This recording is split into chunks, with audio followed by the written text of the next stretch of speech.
안녕하십니까. 연인수의 경제 토크 시작합니다. 새해 여러분들 성공하시고 또 원하시는 수익률 잘 이루시기를 신년 인사드립니다. 저희도 또 여러 좋은 내용들 채워가도록 할게요.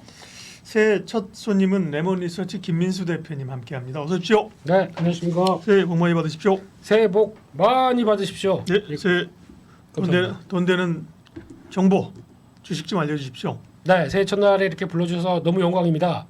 예, 네, 작년에 고생을 많이 하셨기 때문에 올해는 그 3배 수익을 네. 얻으실 수 있도록 그렇게 한국증권TV가 함께하겠습니다. 감사합니다. 예. 그런데 말입니다. 네. 이렇게 상황이 농독지가 않습니다. 그렇죠? 작년에 하반기에 굉장히 어려웠었고 네. 미국은 잘 가는데 특별히 그죠? 우리가 더 어려웠었고 그렇습니다. 월봉으로 6개월 연속 이제 음봉이 나왔군요. 네, 그만큼 이제 약하다는 거죠. 월봉이 6개 음봉 나왔다는 거는. 네, 저희가 듣도 보도 못한 음. 이런 데이터가 나오기 시작하면서 6개월 연속의 음봉. 네. 이게 말이 되는 거냐라는 쪽에서 이제 지난 연말부터 토로를 했었는데 그러면은 토로의 망치가 꽉 나와서 시장에 망치형 패턴으로 쫙 올려주는지가 이제 이게 제일 중요한 거겠죠. 네. 근데 이게 지금 시장 상황을 봤었을 때 일단 영망치형이 올라가는 거 아닌가요? 주가? 일단 이렇게 딱 네, 잡으면은 네. 망치가 이렇게 돼서 네. 예 그렇습니다. 네. 예. 매도 세력의 망치를 좀 가하려는 이런 입장 쪽에서 근데 지금 코스피를 바라보면서 시장 전반적인 느낌은 그렇습니다. 아무리 6개월째 음봉이 나왔다라고 하더라도 낙폭이 그냥 팍팍 크면서 떨어진 게 아니라 약간 완만하게 힘 빠지는 모습들로 봐야 되겠죠. 네, 이런 쪽에서 그러면은 보통 어떤 과거의 어떤 빅 이벤트들 그래서 생각보다 시장을 교란시켰던 아주 큰 요인들이 없이는 6개월째 음봉은 말이 안 되는 거 아니냐. 그러면 이제 다음 달부터는 돌아가야 된다라는 네. 쪽들 그리고 또 데이터 중에 그게 있습니다. 또 잘 아시는 저희가 짝수에는 안 좋고 홀수에는 좋고 이런 거 그런 코로나가 있었던 때가 우리가 코로나19라고 하지만 사실 2020년 초반이었거든요. 네. 비교 인식된. 그때도 월봉으로는 결과적으로 네. 음봉이 3개밖에 안 떨어졌어요. 그죠? 그렇죠. 물론 이제 세 번째는 충격이 굉장히 컸었고 돌리긴 했지만 어쨌든 기준으로 보면 그렇죠. 그러면 지금 어떤 그런 금융위기나 코로나 위기는 아닌데도 불구하고 그렇죠. 상당히 취약하다. 네. 그렇죠. 예. 근데 거기가 그러니까 원래 제가 작년 같은 경우도 느낌상으로는 한 12월 초부터 약간 2,500선에서 탁 돌면서 그래서 이제 6개월 음봉은 좀 심했지라고 돌리기 시작하다가 그때 이제 여러 가지 변화가 나온 게 정치적 리스크였지 않습니까? 네. 그럼 그게 이제 완화가 돼서 그 흐름과 환율이 튀고 했던 모습들을 같이 연관을 시켜보게 되면 외국인들도 이만쯤 했으면 됐어라고 해서 뭔가 변화가 들어올 시점 쪽에서 환율이 또다시 1,480원 네. 이상으로도 가고 물론 그런 흐름들이 최근 들어서는 약간 조금 완화되는 모습들이긴 하지만 이런 쪽의 변화가 나오다 보니까 외국인들조차도 매수가 좀 못하는 네. 그런 현상 쪽에서 약간 좀 딜레이 된 거겠죠. 네, 이런 과정들로 보게 되면 그러면 네. 근본적인 문제 정치적 리스크가 이제 다 해결된 겁니까 박사님? 네. 예, 해결됐답니다. 우리 네. 박사님께서 정치학 박사. 되는 과정으로 이제 가는 거죠. 네. 네, 근데 네. 예상한 것보다 이렇게 착착착 시간은 걸리는 진행이 거죠. 예. 되는 것 같지는 않아가지고. 네. 근데 물론 정치 얘기를 네. 하면 한도 끝도 없고 저는 정치학 전공이 박사님한테 아닙니다. 예. 아니십니까? 네. 근데 왜 이렇게 잘하시는? 예, 네. 그래서 요런 관계된 네. 쪽들은 저희가 이제 누가 아니면 뭐가 이렇게 얘기하는 것보다 이게 돼야 된다 저게 돼야 된다보다 안정이 중요하겠죠. 네, 그런 관점 쪽에서 그런 안정의 변화를 가져가는지와 함께 환율이 안정받는 모습들 이것까지 감안을 하게 되면 일단 서서히 시장의 변화가 나올 것이다라는 쪽에서는 무게를 둘 수 있겠죠. 그래서 그런 흐름들이 어떤 환율과 함께 나오는 변화를 또 보셔야 되는데 또 하나 중요한 거는 지금 같은 시점 쪽에서 미국 시장 이것도 이제 좀 눈길이 가야 될 것 같아요. 네. 지금 미국 시장은 작년에 그렇게 많이 오르다 보니까 나스닥 고점에서 좀 흔들리죠. 그렇죠. 나스닥 기준으로 한 30% 이상 올라오고 그러니까 작년에 그러니까 미국 사람들은 기분이 되게 좋아요. 작년 같은 경우 그러니까 돈 많이 벌었으니까 가계에 갖춰본 소득들도 오히려 주식시장의 상승분과 함께 금리가 올랐음에도 불구하고 심리적으로는 넉넉한 모습들 이게 이제 소비 심리 쪽으로도 반영되는 과정들로 나오는데 그럼에도 불구하고 일단 시장은 많이 오르다 보니까 차익 매물에 대한 부담감이 나올 수밖에 없겠죠. 그래서 짧게는 한국은 많이 빠졌으니까 돌아가려고 시도하는데 미국 시장이 막상 조정이 나온다. 그러면 이게 미국 시장 조정 때문에 그럼 이제 우리 올라야죠. 그래야 되는데 네. 미국이 조정받을 때 한국이 올라간다. 이게 또 만만치 않은 것 같아요. 그럴 수도 있죠. 네, 그랬으면 정말 좋겠습니다. 네, 저도. 네, 네. 네, 근데 사람의 이게 매수 버튼이 미국이 오늘 아침에 한 1.5% 빠졌습니다. 그런 쪽에서 한국 시장이 개파락하니까 개파락은 당연히 매수해야지 네. 떡 들어갈 수 있는 게 이게 또 완만. 그러니까 단기적으로는 그런데 네. 말씀하신 것처럼 단기적으로는 그런데 이제 좀 올해는 우리 주식시장이 올라가면서 미국 주식시장이랑 좀 디커플링 될 때가 됐죠. 예.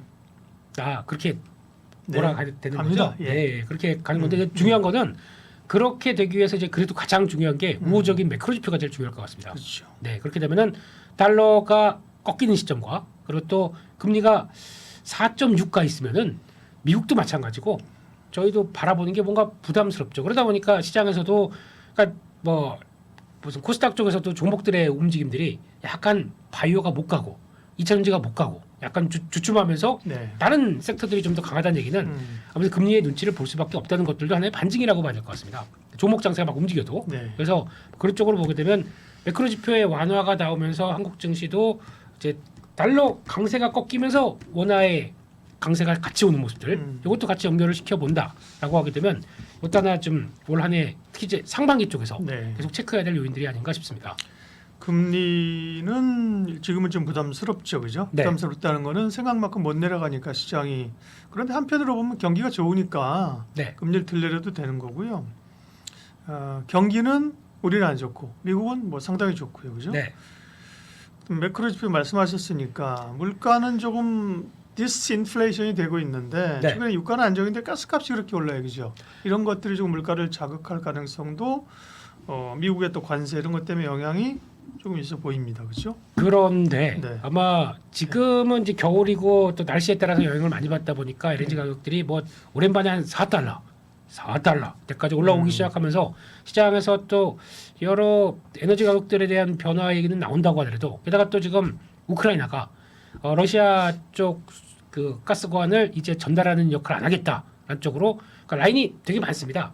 뭐 야말 뭐 근데 그것도 참 희한하더라고요. 네. 전쟁이 났으면 사실은 적대 국가인데 네. 기존의 가스관을 열려 있다는 거잖아요. 물론 이제 유럽 쪽에서 그죠? 그렇습니다. 야, 예. 그건 잠그면 공멸이야 다 죽어 그래서 아마 좀 열어놨었나 보죠, 그죠? 네. 네. 근데 왜 지금 이 얘기가 나냐면 네. 저는 개인적으로 종전을 가기 위해서 그렇죠, 그렇죠. 그런 거겠죠. 네. 서로 막판에. 그러기 위한 이제 하나의 카드로 쓰는 것 같아서 그렇죠. 예. 그럼 이제 유럽 쪽에서 야, 니네 좀 어떻게 좀 해봐 뭐 이런 예, 쪽도 같이 예. 연결되다 그렇게 보니까 이해해야죠. 예. 예 그런 쪽이긴 한데 이제 중요한 거는 네. 그럼 이제 그렇게 된다라고 했을 때 지금 당장의 관점은 저 북쪽에 있는 노르웨이나 아니면 저 밑에 이제 요르단부터 나오는 저 아랍에미리트 북 아프리카 쪽에서 이제 또 미국까지 다 이제 공급을 들어가기 시작한다라고 하게 되면 그런 것들도 또 하나의 변화 요인들이 되고 특히 미국 같은 경우는 LNG 우리가 꽉 잡겠어. 그러면서 이제 수출을 막 늘리려고 생산을 늘리려고 준비를 하고 있죠. 그렇게 되다 보니까 LNG 가격이 여기서 그냥 급하게 튀기는 미국 오히려 튀게 되면 미국이 제일 좋아할 걸요. 오히려 가격은 올라가는데 생산을 늘린다. 그러면 또 좋아할 수 있는 그러니까요. 상황들이 네. 되기 때문에 그런 것도 좀 같이 봐야 될 것 같습니다. 네. 그래서 네, 네. 우리 시장 그러면 좀 전망을 해보면 네, 연간 전망은 뭐 사실 어렵고요 지금 그죠? 네, 왜냐면 우리 경기가 내년에 1% 성장인데 뭐 아무리 정치적 리스크가 해결되고 좋아진다고 해도 뭐 성장률이 2% 중반 넘어가기 어려울 거 아니에요, 그죠? 경기도 어렵고 네, 조금 시야를 좁혀서 보면 네. 한 1월이나 1분기 정도 좁혀서 보게 되면 1월 효과 이런 거 기대할 수 없어요? 나오고 있고요. 네. 지금 나오고 있는 과정인 것 아, 같고. 네. 예, 근데 지금 주말하고 연말 사이에 고민을 많이 해봤는데 일단 지금 아예 많이 빠졌으니까 좀 돌아가라라고 하는 어떤 긍정적 마인드로 시장과 함께 같이 보게 되면 답이 안 나올 것 같습니다. 그러니까 이게 결론적으로는 시장에 대해서도 그랬던 하락했던 이유와 소외받았던 이유가 분명히 있었다라고 하게 되면 그게 해결되는 과정 쪽에서 시장의 지수와 반응이 나올 텐데 그걸 먼저 주목해서 보는 게 아니라 그러면 시장은 어떻게든 이제 한국 증시에 대해서 많이 위축이 됐었고 거기서 남았던 자금들이 수익률 게임이 벌어지는 과정들 생각을 한다 그러면은 이게 지수는 더 이상 빠지지만 말아라. 그냥 크게 그렇다고 오르기에는 또 여러 가지 산적한 문제들도 있다 네, 보니까 그렇죠. 그러면 이게 시장의 활발한 모습들은 섹터로 가겠다. 네. 예, 종목 장세가 가겠다. 지수가 물론 올라주면 좋지만 그죠? 네. 2,500, 600, 800 가지면 좋겠지만 그럴 환경이 아니라면 지수가 하락을 좀 멈춰준 상황에서 그죠? 네. 횡보하면서 종목 장세에 나오는 게 일단 좀 갈 수 있는 수순이다. 그렇게 생각을 하고 있고요. 네. 특히 그러면 코스닥이 좀 강하지 않습니까? 이제 그렇죠. 연초에도 1월 효과라는 게 그런 거잖아요. 그렇죠. 강한데 보통 보면은 코스닥이 강하게 되면 코스닥의 성격도 시가총액 상위 종목들 보게 되면 바이오, 2차 전지 이런 그렇죠. 종목들이 네. 안 갑니다. 안 가는데도 1% 이상 올라요. 소부장 그렇다니까. 이렇게 그런 거잖아요. 바이오 2차전지 소부장 그죠? 그렇죠, 그렇죠. 네. 예, 그런 것들이 전혀 못 가는데 이게 지수는 1% 오른다라는 얘기는 그러면 비중이 큰 시가총 그러니까 가중 방식이다 보니까 큰 종목들이 눌려 있는 가운데 나머지 종목들이 뭐 얘는 1% 빠지는데 얘는 3% 올라간다. 그럼 이것도 시장도 올라갈 수가 있는 거지 않습니까? 그렇기 때문에 그런 밑에 있지만 오히려 활발하게 종목들이 움직이면서 시장의 지수를 변화가 나오는 그러니까 작은 시청 규모가 작다 보니까 이런 게 더 활발하게 나올 수밖에 없는 네. 거죠. 그래서 그런 변화를 좀 더 노린다라고 하게 되면 올해 키포인트는 차별화 차별화. 이게 맞는 것 같습니다. 네. 그러니까 차는 자동차, 별은 뭐죠? 화는 화, 별들에게 물어봐. 예? 별들에게 물어봐. 네. 예, 차별화. 종목별 차별화. 예, 화는 화납니다. 그런 종목별 식으로 차별화. 하면. 네. 그렇게 나오는 과정 쪽에서 제일 중요한 게 이제 그런 것 같아요. 지수 대비해서 종목의 차별화, 또 섹터 간의 차별화 이런 식으로 되는 것만 보려고 하는 네. 시장의 움직임이 더 많을 것이다 이렇게 생각합니다. 저는 뭐 차화정 이런 거 줄임말인 줄 알고 차별화라 그러길래 뭔가 했는데 네. 저 그렇게 복잡한 사람 아닙니다. 단순합니다. 저는. 차별화. 네. 그러면 우리가 섹터 얘기를 하겠지만 그런 그러니까 뭐 여름 지나고 뭐 상반기 지나면서 그거는 지금 예측 어렵고요. 네. 대형주가 갈 수도 있는 거고 그렇죠. 그렇지만 지금 입장에서는 지수는 세게 들어올리기 어렵다. 종목 장세 1월 효과라고 하면 그러면 섹터 얘기는 하겠지만 대체적으로 그 말씀하신 범주에 들어가는 가능성이 있는 섹터들은 무엇입니까?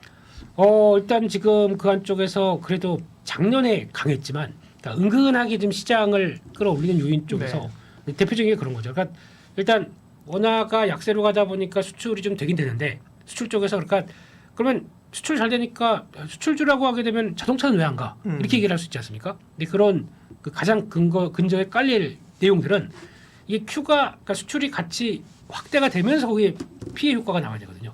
근데 수출이 이렇게 Q가 이렇게 판매량 자체가 떨어지는데 거기서 수출이 잘 될 것이다라고 하는 그러니까 수출에 대한 채산성을 얘기를 할 수는 없는 네. 거거든요. 이렇게 되면 꾸준하게 수출이 잘 되는 업종과 섹터 쪽에서 환율 효과를 노린다라는 쪽들을 찾아보는 게 좋을 것 같은데 그렇게 되면 이제 벌써 이제 수출 잘 받았는데 조선 같은 경우도 그렇겠죠. 네. 게다가 또 대표적으로 뭐 전력기기 작년에도 잘 나갔는데 12월달 수출 동향 보게 되면은 역시 초고압 변압기 쪽에서는 역시나 Q의 확대는 계속 나오고 있다. 수주를 받은 게 있기 때문에 그것까지 계속 꾸준히 나간다 그러면 충분히 계산될 수 있는 모습들이겠죠. 그런 쪽들 쪽에서 선택된 섹터들이 이렇게 강한 네. 현상들이 계속 또 이어질 것이다. 라는 쪽으로 봐야 될 것 같고 또 하나 방산도 그렇죠. 방산 같은 경우도 정부의 컨트롤 타워가 없다라고 해서 좀 흔들리긴 하지만 그럼에도 불구하고 기존에 받은 수주 잔고가 꾸준히 나가는 과정들 쪽에서 나오는 변화를 생각한다라는 쪽들과 함께 이걸로 끝나는 게 아니라 또 약간 드림 하지 않습니까? 그래서 성장에 대한 얘기 우주항공 쪽과 같이 결부치면서 나올 수 있는 얘기들이 같이 붙어보다 보니까 더 모습들이 긍정적일 수 있다는 것들 이런 것들도 다 하나의 또 포인트가 되지 않나 생각됩니다. 조선 전력기기 방산 네. 이런 쪽 얘기하시고 바이오는요. 바이오는 아무래도 간략하게씩만 제가 섹터에 던지는 거에 간략하게씩만 얘기해 주십시오. 바이오는 그 간략하게 답해야 되죠. 예, 바이오는 금리 변화를 좀 체크를 해야 될 것 같고요. 거기가 어느 정도 안정된다. 네. 그러면은 아마 그때 주도주가 될 것 같습니다. 그런 쪽에서 이제 바이오는 네 가지가 있죠. 첫 번째 저희가 알고 있는 플랫폼, 알테오젠 종류 같은 플랫폼, 그리고 또 CDMO, 네. 그리고 또 비만 치료제. 거기다 또 2월달 가게 되면 첨생법, 이쪽에서 또 이제 줄기세포 쪽들도 또 같이 풀 수가 있기 때문에 이런 것들 챙겨 보면서 일단은 큰 매크로 좀 잠깐 보면서 대응하자 이렇게 봐야 될 것 같습니다. 네. 첨생법은 뭐예요, 지금 말이죠? 첨생법? 첨단 생명과학법인가요? 예. 알겠습니다. 바이오. 첨생법만 보다가 그렇습니다. 예. 화장품, 음식료.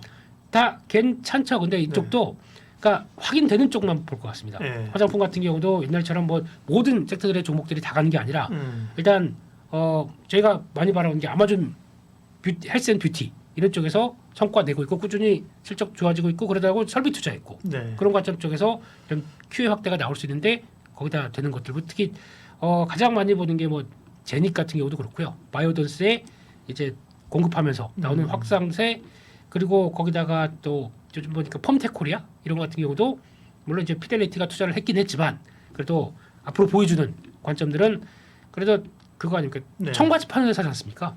서부 시대에서 곡괭이 금을 캐러 가는데 곡괭이나 청바지를 만드는 회사 같은 용기를 만드는 회사다라고 하게 되면 이런 건 용기를 내야죠. 네. 네. 다른 핵심 또 말씀하신 섹터는 섹터별로 얘기할 거니까 그런 거 빼고 제가 이제 시장에서 가능성 있는 궁금한 거를 좀 여쭤보는 겁니다. 마지막으로 네. 금융주는요.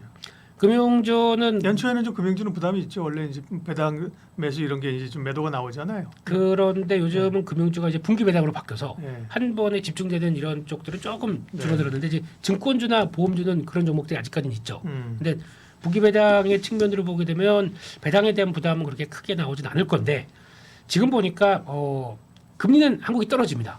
근데 약간 정책 금리를 통해서 지금 부동산을 규제를 하기 위해서 좀 높이 잡았었거든요. 그러면 이제 격차가 많이 심해지다 보니까 약간 예대 마진이 가장 클 때인데 그럼에도 불구하고 금융주가 못 간다라는 얘기는 워낙 약세에 대한 부담감이 좀 있다고 봐야 될 것 같습니다. 그런 쪽에서 영향을 끼친다라고 하게 되면 이거는 당장 뭐 급하게 지금 금융주의 포지션을 딱 가져가서 보기에는 기회비용이 좀 있을 것 같아서 그런 거는 이게 너무 그러니까 금리를 계속 또 떨어뜨릴 기조가 나오다 보니까 약간 그냥 공격적으로 들어가기는 좀 그렇다 이렇게 생각합니다. 로봇 관련주가 연초에 뭐 선수들이 튀어나오죠. 연초에 그죠? 주도주로서의 물론 올 한 해 2025년 한 해의 로봇주가 주도주로서 갈지 안 갈지는 지나봐야 되죠. 그죠? 연초에 지금 세계 가는 이유는 삼성이 써 올린 공 때문입니까? 네. 보통 섹터가 강하게 갈 때는 그냥 재료가 하나가 나오지 않습니다. 그냥 두어 개 같이 여러 개가. 나오면서 복합되면서 와 나 이거 아니면 안 돼. 그리고 또 맞아요. 상한가 관련된 종목이 한 두세 개가 퍽 들어갑니다. 맞아요. 그러면서 거기서 잠깐만 관련주 뭐 있어. 그래서 막 또 같이 붙는 현상. 근데 이게 그러니까 보통 저희가 테마라고 그러지 않습니까? 그렇죠. 예, 예. 뭐 아직 뭐 실적이 그렇게 강하게 붙는 것도 아니고 테마라고 하기엔 너무 셉니다. 이게 가장 또 중요한 변화 같고요. 그런 쪽으로 봤을 때 가장 먼저 첫 번째는 로봇 이쪽으로 움직일 때 무지개 로봇, 레인보우 로보틱스에 대한 위치, 그러니까 즉 지위에 대해서 그러니까 지금 삼성이 결국에는 최대 콜옵션까지 행사하면서 최대 주주까지 들어섰다라는 얘기는 이제 로봇 사업을 할 때 전초 기지로 뭘 활용할 것이냐라는 쪽에 대해서 기대감이 또 빡 올라오는 거죠. 그러다 보니까 레인보우 로보틱스의 효과가 시작부터 강하게 밀어붙이다 보니까 그런 이제 전반적인 종목들의 강세가 나왔다고 봐야 될 것 같고 게다가 이제 이게 한국이 왜 삼성전자가 그렇게 로봇 쪽에 대해서 관심을 갖느냐 벌써 뭐 한 2년은 됐습니다. 그렇죠. 예, 이쪽에 대해서 레인보우 로보틱스 근데 인수하고 스타트한 것도 삼성이 이제 지분 인수했다고 나왔던 거잖아요. 그때도 그렇죠. 콜옵션 있는 거 알았는데 그죠? 네, 이렇게 언제 튈지 이게 뭐 언제 나올지 모르니까. 네. 그렇죠. 네. 그래서 연말 때 그냥 우리 네. 그러니까 회계 기준으로도 그냥 한번 해서 그냥 딱 맞춰 보겠어라고 하다 보니까 그게 나왔던 것 같고.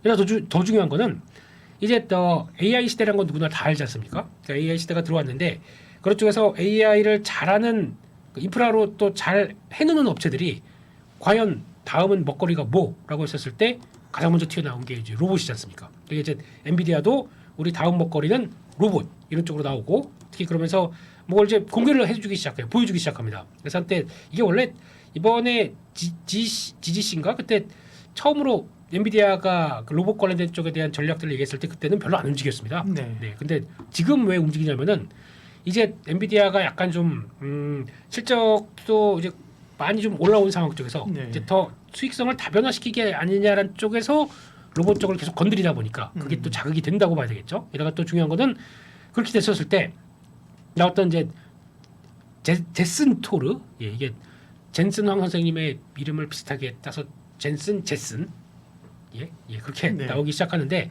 이제 그러니까 칩이 다 포함된 컴퓨터입니다. 그러니까 제어할 수 있는 컴퓨터 이런 쪽들이 그 안에 또 모듈이 있는데 그걸 또 따로 보면 제슨이라고 하더라고요. 이것까지 해서 이거를 다 유통하기 시작해서 그러면 우리 그러니까 시스템화된 거죠. 시스템 모듈화된 것들을 너희들이 로봇 하려면은 이런 거 써도 돼라고 해서 이제 약간 오픈 소스 비슷하게 이제 끌어가려고 하는 전략들이 나오다 보니까 그것 때문에 시장이 와 로봇 많이 크겠네라고 나오는 부분들이고 게다가 또 하나 지금 오픈 AI도 우리도 해야 될 걸 그러면서 지난번 10월달에 조달한 자금이 있습니다.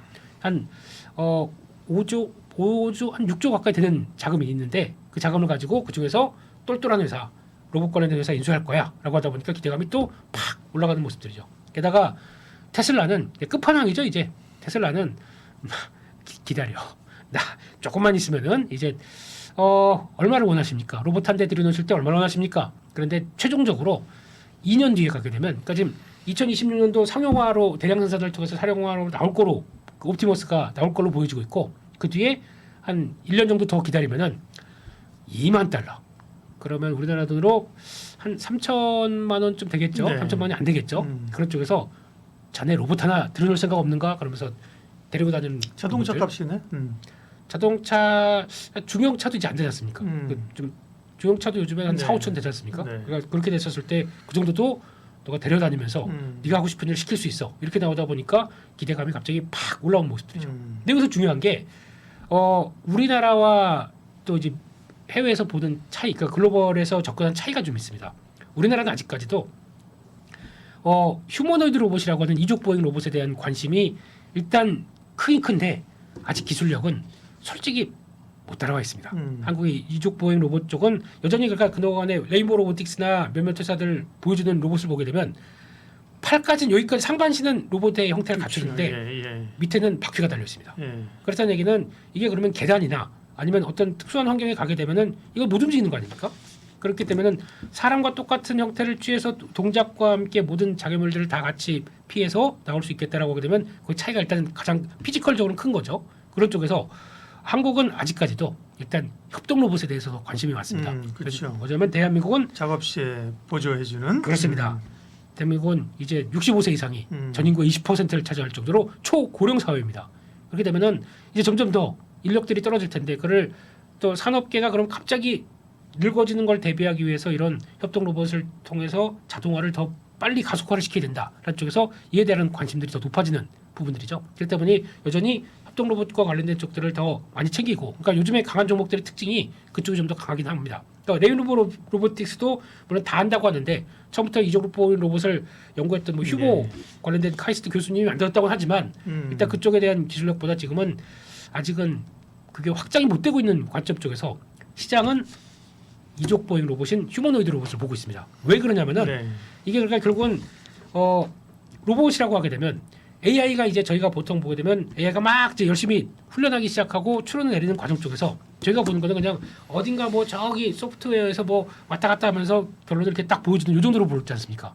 근데 AI가 성과를 내서 그러니까 AI가 막 그 모든 데이터를 갖고 학습한 다음에 추론을 해서 결과론적으로 액션이 나오는 과정들, 피지컬로 액션이 나오는 과정들이 나옵니다. 그게 뭐냐면은 로봇의 그 물리학 관점 쪽으로 더 연결이 되는 부분들이에요. 그러니까 AI가 결론적으로 행동으로 보여지기 나오기 시작하는 가장 첫 번째 접점을 로봇의 휴머노이드 로봇으로 많이 봅니다. 그러다 보니까 그 결국은 AI의 종착점이 그리로 가겠구나. 네. 이쪽에 대한 시각들이 나오기 시작하면서 조금 예전보다 약간 또 기대감이 점점점 더 올라오는 현상이라고 봐야 되겠죠. 네. 네. 말씀 다 하셨죠? 이제 그만하렵니다. 네, 이제 질문 들어갑니다. 네. 그러니까 글로벌리 보면 휴머노이드 쪽이 이제 좀 더 주목받고 있다. 네. 그렇죠? 네. 테슬라도 그렇고 현대차도 보스턴 다이나믹스도 있고요. 네. 중국 업체들도 그죠? 네. 중국 업체도 막 따라오고 있고 한국은 그쪽보다는 협동 로봇 쪽이 나 그죠?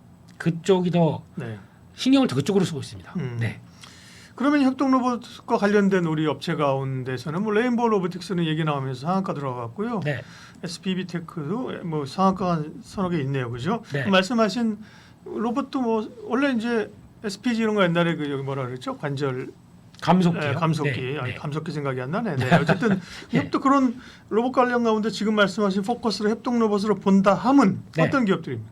그렇게 되다 보니까 그러니까 아직까지 인간의 형태를 갖추지 못했는데 사람을 도와준다라고 하다 보니까 거기에 관련된 약간 이제 부품 쪽 이쪽으로 더 신경을 시장이 더 많이 쓸 수밖에 없는 거죠 아직까지는요. 네, 그러다 보니까 대표적인 감속기 업체 하게 되면 오래됐지 않습니까? SPG 네, 이런 쪽들 나오고 있고 그리고 요즘에는 또 이걸 떠나서 약간 그 액추에이터라고 합니다. 이게 뭐냐면 지금 안에 감속기부터 그리고 모터 감속기 그리고 그에 따른 부속분들이 다 하나로 뭉쳐져서 모듈화 된 겁니다. 거기 하나가 그러니까 요거 하나면은 그 굽히는 거 피는 것까지 다 해서 딱 하나로 모듈화 시킬 수 있다 보니까 관절이 한 개, 두 개, 세 개, 뭐 4족 로봇, 뭐 8족 로봇 하게 되면 거기에 들어가는 것들 그걸 더 관심이 많은 거죠 네. 시장은요. 그러다 보니까 액추에이터의 가장 그래도 시장에서 알려진 쪽은 뭐 개인적인지 모르겠지만 로보티즈란 쪽, 그러니까 이게 다이내믹 셀이라고 합니다. 이쪽에서 그 시장에서 다이내믹 셀은 알아도 로보티즈는 잘 모릅니다. 그만큼 브랜드가 더 많이 알려진 케이스죠. 그런 것들이 이제 또 될 거다라고 하면서도 그런 종목들 움직이고 있고 그밖에 또 감속기의 핵심은 또 모터의 그 정회전, 역회전 뭐 이런 쪽으로 나가기 시작하다 보니까 모터가 중요한 게 아니야. 그러다 보니까 모터 쪽에서 그래도 예전에 가전하면 LG, LG의 가전은 모터의 힘에서 나왔다라고 하다 보니까 그 사업부를 인수하기 시작하면서 나왔던 하이젠 R&M 이런 회사들이 부각받으면서 또 약간 좀 뭐라 그럴까요? 좀 부품 쪽 그리고 또 약간 하드웨어 쪽에 좀 더 신경을 쓰는데 네. 제가 보기에는 그거보다는 조금 좀 다음 단계를 또 많이 봐야 되는 게 맞지 않을까라는 생각은 하고 있는데 그러니까 결국에는 이게 좀 하드웨어보다는 소프트웨어 쪽으로 보는 게 더 맞지 않을까 싶은데 그거는 이제 시장이 결정할 문제고요. 근데 미국은 그리고 또 글로벌은 소프트웨어 쪽을 더 많이 챙기는 것 같습니다. 네. 레인보우 로보틱스가 이제 얼마나 기세머리를 해가느냐가 이제 관심사 있고요. 레인보우 로보틱스가 불을 붙이니까 다른 기업도 이제 따라오는 거잖아요, 그죠? 그렇습니다. 네. CS 2025가 있습니다, 1월에. 네. 그때 로봇 얘기가 뭐 좀 나올까요? 그때까지는 일단 좀 모멘텀이 있어 보이는데, 그죠? 예, 만약에 여기서 네. 좀 차익 매물 나온다고 하더라도 네. 여전히 근데 CS에서 얘기 나오면 오르면 일단 단기적으로 좀 팔아줘야 되는 거 아닌가요? 그때는 이제 그래야 되겠죠. 예. 그때는 이제 했다가 물량 나왔는데 예. 다시 그때까지 쫙 끌어올린다라고 하게 되면 그때는 그런데 그때 이제 어떤 내용들이 나오냐라고 봤을 때 아마 이제 이번에 1월 7일 날 CS 2025에서 그래도 기조연설자에 네. 그래도 끝판왕 탑은 우리 젠슨왕 선생님 네. 오랜만에 7년 만인가 나와서 이제 또 AI에 대해서 또 어떤 얘기를 하느냐에 대해서 시장이 또 관심을 높일 거로 보는데 최근에 나왔던 행보를 보게 되면 이제 단순하게 우리가 GPU 팔아먹는 그 GPU를 통해서 AI 칩과 관련된 뭐 블랙웰 시리즈 뭐 이런 것만 얘기하겠느냐 이걸 가지고 활용할 분야에 대해서 더 많이 얘기를 하겠다라는 쪽으로 나오게 되면 솔직히 지금 AI 신약 개발이라든가 아까 말씀드렸던 AI 로보틱스나 뭐 이런 쪽 좀 다양화된 쪽에 대해서 더 얘기를 많이 할 가능성이 높다고 봐야 될 것 같습니다. 그럼 그럴 때마다 또 시장에서는 그런 게 자극을 받아서 또 시장의 변화가 나올 수 있겠죠. 네. 그러니까 이제 지금은 연초라 뭐 되게 조심스러운 거고요, 그죠? 네. 로봇 관련주가 24년에 SK 하이닉스나 그죠? 네. 연초에 대단했잖아요, 이제 상반기에. 혹은 뭐 방산이나 그렇습니다. 전력기기만큼 간다고 보기에는 아직까지 조금 숫자가 일단 안 나오고 그죠?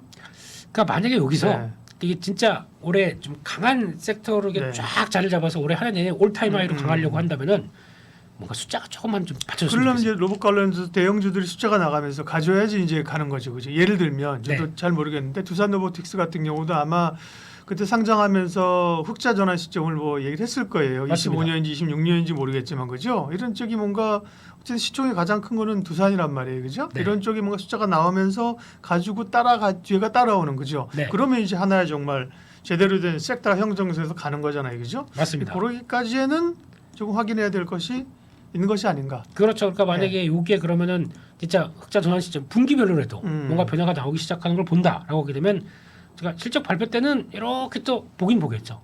근데 그게 여전히 아직도 그러니까 이게 이런 성장주 쪽에서 실적이 그래도 돌아서려고 한다고 하게 되면 가장 처음은 매출이 나와야 됩니다. 그렇죠. 예, 매출이 나오게 돼야 그다음에 나머지 비용 빼고 흑자로 나올 거 아닙니까? 그렇게 되는 시점들이 그러면 그만큼의 수주를 받았느냐라는 쪽으로 봤을 때 그렇다고 뭐 굳이 그걸 공시를 안 해도 되는 모습이다 보니까 아직은 확인이 안 되다 보니까 이게 가장 중요한 매출이 뛰는 네. 모습들까지 보면서 대응해야 되는 게 맞지 않나 싶습니다.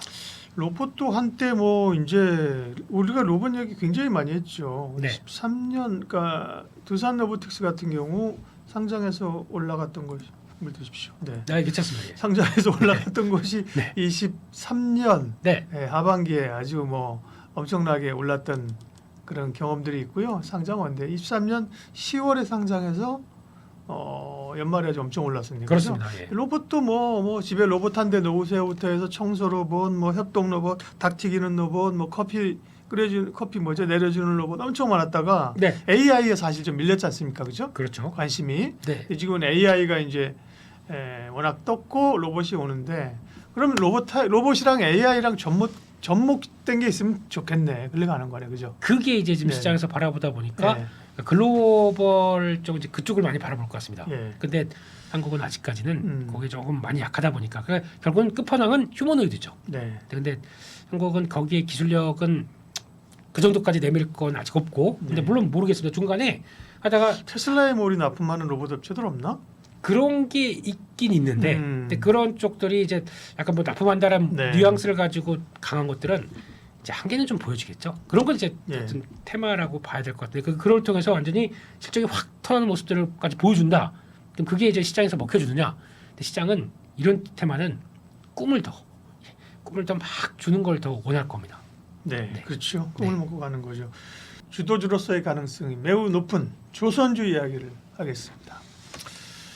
그러니까요. 조선주는 올해 상당히 좀 기대감이 크죠. 일정 부분 올라오긴 왔는데, 그죠? 아직 네. 트럼프가 취임도 안 했잖아요, 그죠? 네, 그러면 좋아 보입니다. 일단 조선주가 좋아 보이는 이유를 몇 가지 얘기할까요? 세 가지? 네 가지? 네. 네, 말씀하시죠. 그냥 뭐 다 알고 있는 사실일 것 같아서 네, 가지고 그냥 정리하는 차원에서만 네. 일단 말씀드리게 되면요. 첫 번째로는 실적이죠. 실적. 예, 실적 얘기를 빼놓을 수가 없는 거고. 음, 그러니까 보통 조선주는 수주 산업입니다. 수주 그렇죠. 산업의 네. 끝판왕입니다. 그러니까 또 경기와 함께 같이 또 연결되는 부분들이 좀 있는데 그게 이제 원래 수주가 이제 잘 되기 시작한다는 게 벌써부터 한 3년, 4년 전부터 이제 잘 되기 시작했었죠. 그때 결국은 코로나19 때 그때부터도 약간 이제 한국가 딜레이되다 보니까 그때 나왔던 그 수주도 지금 배가 모자라서 그런 거야라고 하면서 좀 계속 밀어붙이는 모습들이 나오다 보니까 그때부터 나왔는데 왜 그러면 수주를 받아가면서 예전에는 주가가 같이 움직였습니다. 근데 왜 못 갔냐라고 하게 되면 그때는 인플레이션이죠.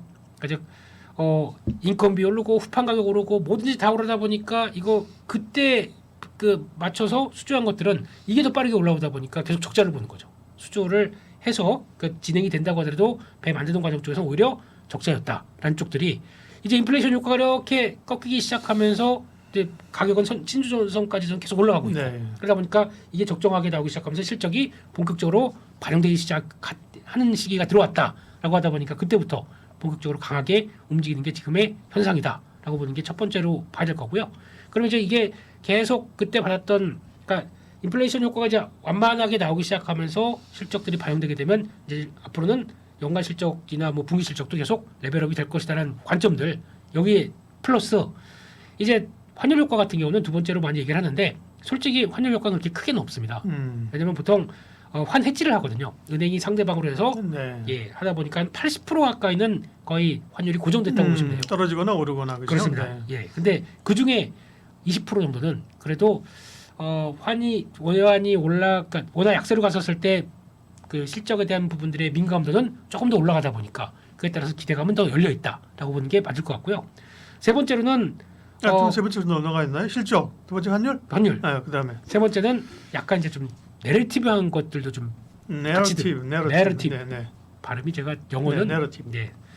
내러티브. 예. 이거는 이제 지금 미국이 이제 약간 몸이 다른 거죠. 아니 중국하고 경쟁해야 되는데 중국은 조선 산업을 이렇게 키워놨고 그래서 즉각적으로 만약에 극단적인 케이스로 군함 둘이 붙었다.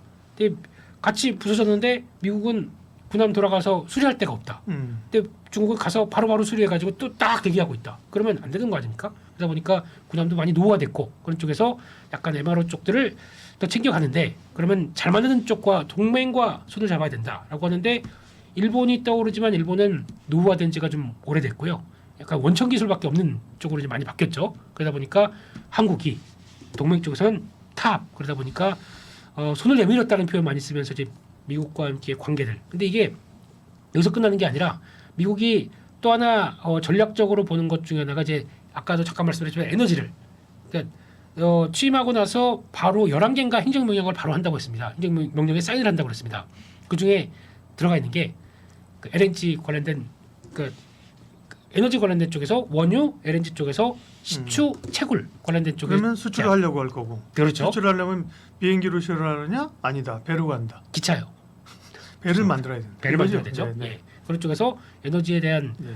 수송의 수단은 딱 누가 하겠느냐? 그러면 LNG 발주, LNG는 운반선에 대해서 발주도 많아질 거고, 그다음 또 친환경 쪽에서 그러니까 배들이 지금 이제 단순하게 지금 뭐 벙커 CU로 지금 움직이지 않습니까? 아주 그 찌꺼기 원유 정제하고 나머지 찌꺼기로 움직이는데 그게 아니라 친환경으로 가야 된다라고 하게 되면 암모니아 추진선, 뭐 또 메탄올 추진선 네. 이렇게 또 커지게 되면 그걸 또 운반하는 또 배들도 필요하겠죠. 그러다 보니까 그런 것들도 또 하나의 운반선이 필요했을 때는 한국이 잘한다 이런 논리로 봐야 될 것 같고 추가로 인도도 쭉 보다 보니까 중국과 이제 나중에 경쟁할 쪽은 우리다라고 생각을 하고 있는데 약해요.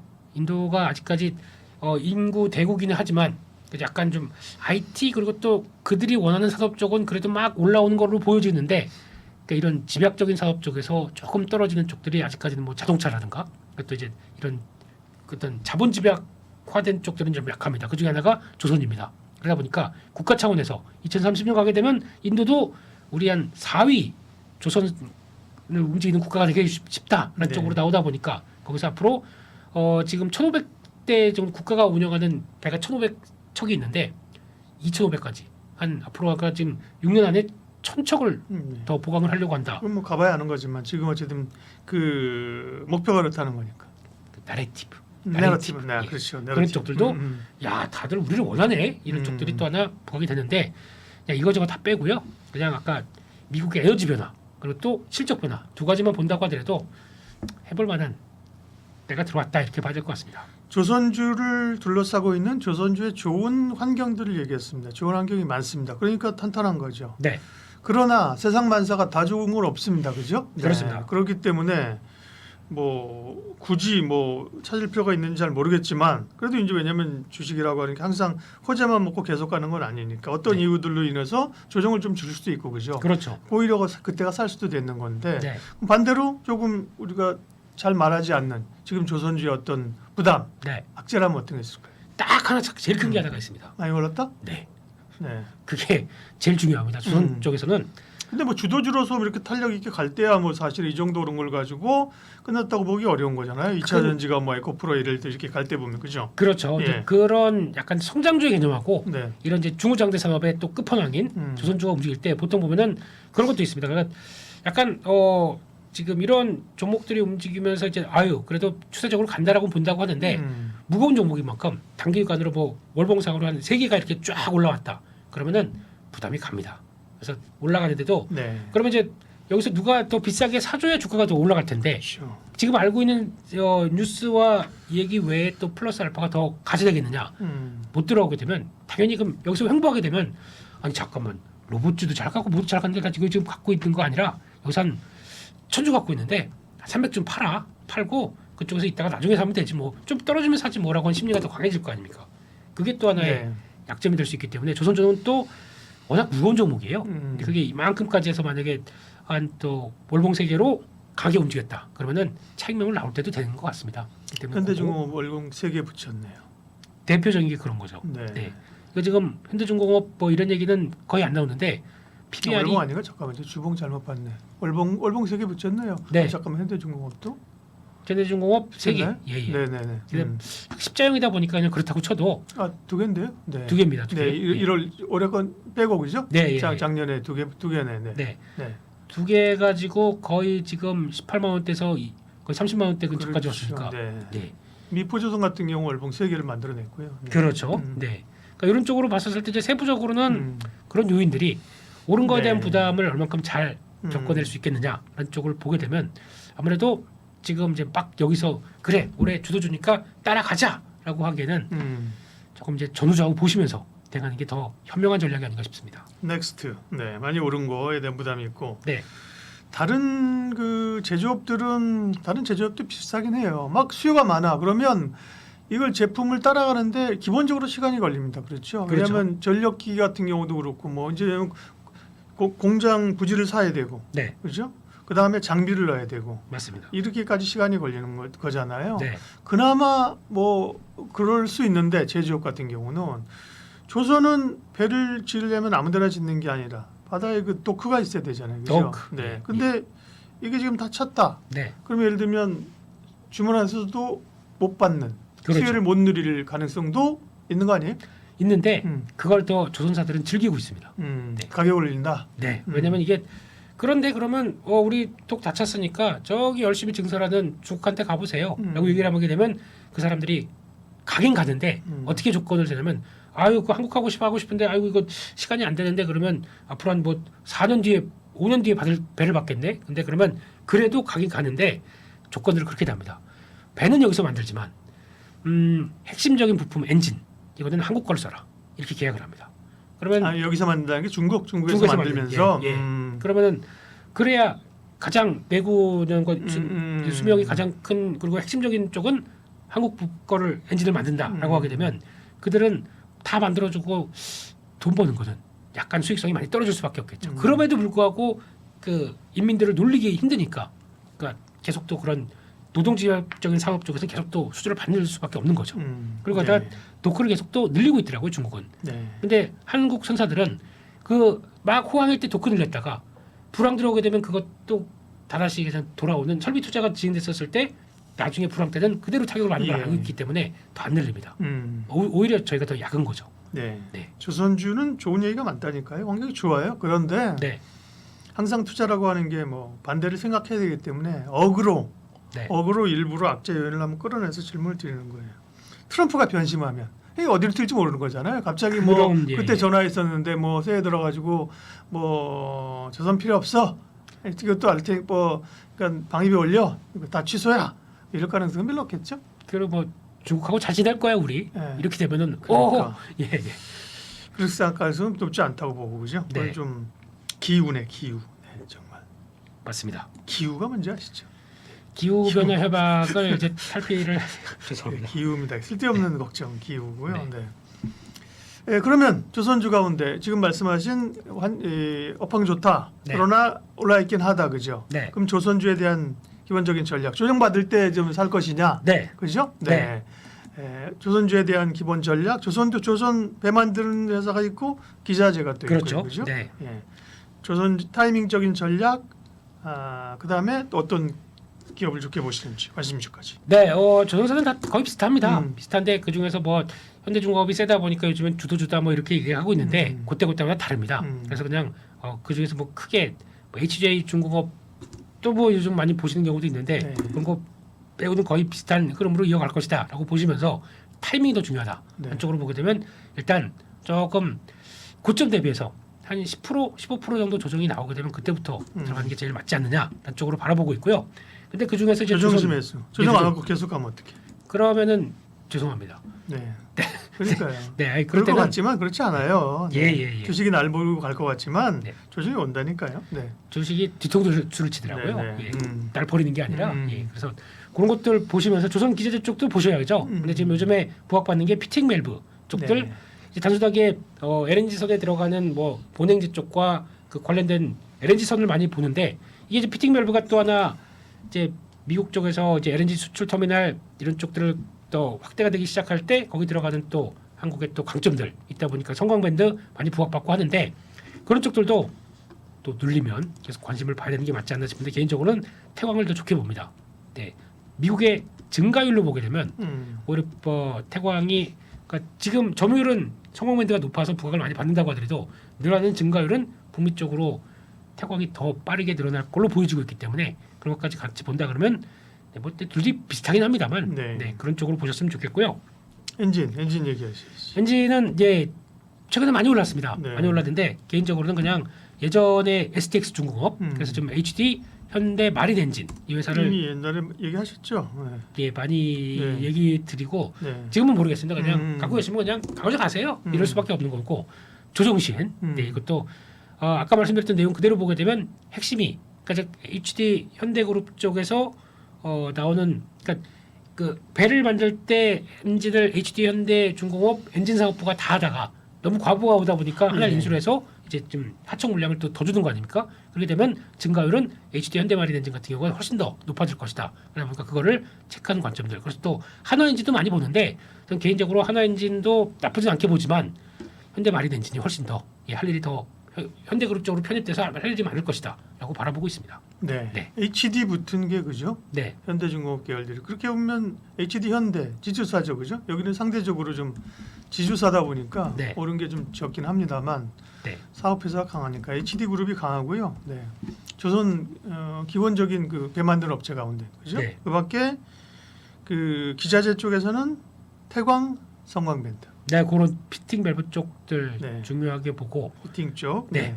그렇습니다. 네. 엔진도 조정 시에는 매수 관점, 지금은 좀 올랐다. 네, 해운은 조선하고는 좀 결이 다른 거죠. 아까 말씀하신 예를 들면 뭐 물동량 이런 거, 뭐 미국에서 에너지 정책 따라서 나르고 그러면 배를 만드는 데는 시간이 걸리지만 선복이 부족해가지고 오르고 뭐 이럴 가능성은 별로 없나요? 해운 얘기는 별로 안 하네. 그거는 예, 탱커라고 있습니다. 예. 탱커는 솔직히 한국이 이제 차지하는 비중이나 한국이 전 세계에서 차지하는 비중은 0. 몇 %밖에 안 됩니다.